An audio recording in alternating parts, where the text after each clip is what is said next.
आज की ये घटना अहमदाबाद प्लेन क्रैश जो नहीं होना चाहिए था, बदकिस्मती से हो गया। एक पिता अपनी बेटी को एयरपोर्ट पर गले लगा रहे थे, किसे पता वो आखिरी अलविदा होगा। अहमदाबाद प्लेन क्रैश ने कितनों की उम्मीदें, कितनों के सपने, कितनों की जिंदगियां ख़त्म कर दी। इस हादसे ने 200 से ज़्यादा जिंदगियां छीन ली और सैकड़ों घरों को खामोश कर दिया।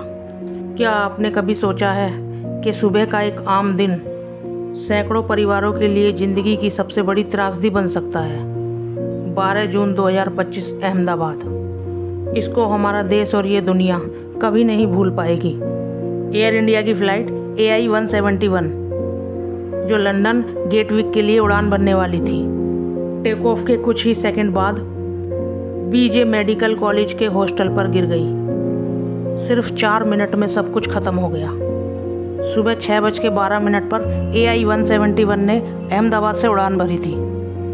विमान में कुल 256 लोग सवार थे, 241 यात्री और 15 क्रू मेंबर।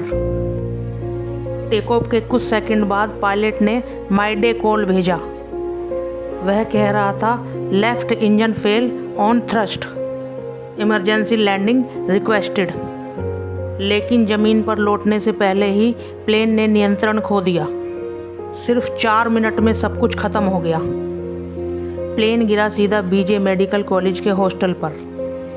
हॉस्टल में उस वक्त 50 से ज़्यादा छात्र सो रहे थे। धमाके से 3 बिल्डिंगें पूरी तरह बर्बाद हो गईं।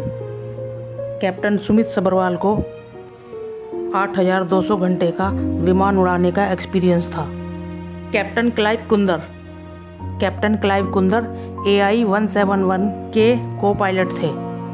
पिछले 5 सालों में एयर इंडिया और अन्य एयरलाइनों में कई बार टेक्निकल खामियां रिपोर्ट की गईं, लेकिन सख्त कार्रवाई शायद कभी नहीं हुई और नतीजा सबके सामने है। अब सरकार एविएस सेफ्टी पर काम कर रही है, लेकिन क्या ये सब दिखावा है या कुछ बदलेगा भी? यह सिर्फ एक हादसा नहीं था, यह एक चेतावनी है। हम टेक्नोलॉजी पर भरोसा करते हैं, लेकिन वह भरोसा हर बार कायम नहीं रहता। मलबे के नीचे कई छात्र दब गए। 34 लोगों की मौके पर ही मौत हो गई और लगभग 60 गंभीर रूप से घायल हुए। देश भर में शोक की लहर दौड़ गई। प्रधानमंत्री, राष्ट्रपति और गुजरात के मुख्यमंत्री ने हादसे पर गहरा दुख जताया। DGCA ने 24 घंटे के अंदर एयर इंडिया की सभी फ्लाइट्स की जांच का आदेश दिया। बोइंग के शेयर मार्केट में 8% गिर गए। इस दुर्घटना में सभी की मौके पर ही मौत हो गई, एक को छोड़कर, और वो थे विश्वास कुमार रमेश। प्लेन की 11A सीट पर बैठे थे और जब प्लेन क्रैश हुआ तो प्लेन का वो हिस्सा जिसमें विश्वास कुमार थे खुले एरिया की तरफ था, जिससे उनकी जान बच गई। पर बाकी सारे यात्री विश्वास कुमार की तरह नसीब वाले नहीं थे। इस हादसे ने भारतीय एयरलाइंस सिस्टम को हिला कर रख दिया है। BJ मेडिकल कॉलेज के छात्र बताते हैं, हमें लगा भूकंप आया है, लेकिन जब बाहर आए तो देखा आसमान से आग बरस रही थी। इस प्लेन क्रैश का कारण बताया जा रहा है इंजन का ओवर हीटिंग हो जाना। शुरुआती जांच में ये सामने आया है कि फ़्लाइट AI 171 ने अहमदाबाद से उड़ान भरी थी, लेकिन टेक ऑफ के कुछ ही समय बाद विमान का बायां इंजन अचानक फेल हो गया। इंजन ओवरहीट हो गया था और फ्यूल प्रेशर गिरने लगा। इससे प्लेन को ज़रूरी थ्रेड नहीं मिल पाया। इस प्लेन क्रैश में मारे गए लोगों में से एक गुजरात के पूर्व मुख्यमंत्री विजय रूपाणी भी थे। वो अपनी पत्नी और बेटी अंजलि से मिलने लंदन जा रहे थे। जांच टीम का ये भी कहना है कि प्लेन में पहले से ही तकनीकी खराबी दर्ज की गई थी, जिन्हें शायद समय पर ठीक नहीं किया गया। सही सलामत मिले ब्लैक बॉक्स की बारीकी से जांच हो रही है। कहा जाता है कि ब्लैक बॉक्स में प्लेन का ऑडियो और वीडियो दोनों प्रकार का डेटा होता है। यह प्लेन बोइंग 7878 ड्रीमलाइन था। बोइंग कंपनी पहले भी ऐसे कई हादसों में फंसी रही है। क्या यह डिजाइन या पार्ट डिफेक्ट था? इसकी जांच अभी चल रही है। यह हादसा एक नहीं बल्कि कई लापरवाहियों का नतीजा था। टेक्निकल फेलियर, मेंटेनेंस की गड़बड़ी, आपात स्थिति में नियंत्रण की कमी, एविएशन सिस्टम में निगरानी की कमी। एवियंस ट्रेनिंग को बेहतर करने की और भी ज़रूरत है। टेक्निकल मेंटेनेंस में पारदर्शिता होनी चाहिए। नियमों का सख्ती से पालन होना चाहिए, सिर्फ कागजी कार्रवाई नहीं। मीडिया और जनता पहले 3 दिन ही शोर मचाती है और उसके बाद सब भूल जाते हैं। हादसे के कुछ दिनों बाद तक शोक का माहौल था। लोगों ने कैंडल मार्च निकाले, सोशल मीडिया पर श्रद्धांजलियां दी, #प्रे फॉर अहमदाबाद ट्रेंड करने लगा।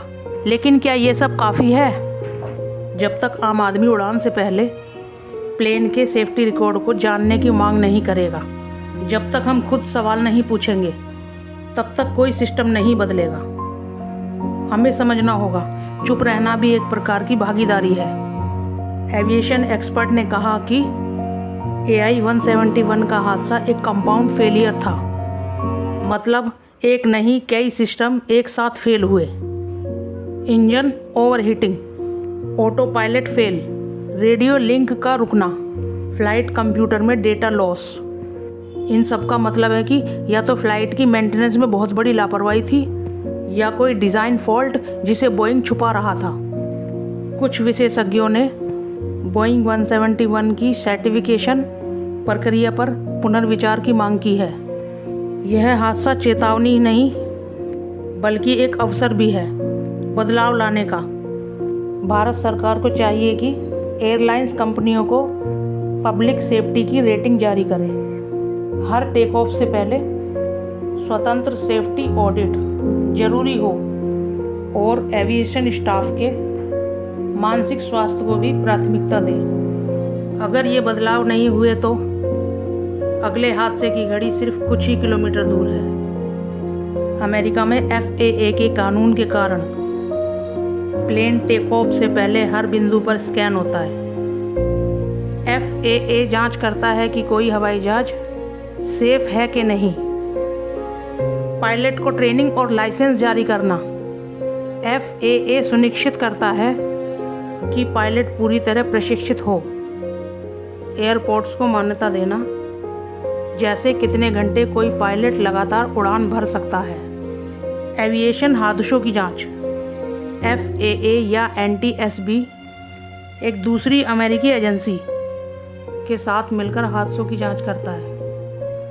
अंतरिक्ष सहयोग। FAA दुनिया की अन्य एविएशन एजेंसियों जैसे भारत की DGCA से मिलकर काम करता है।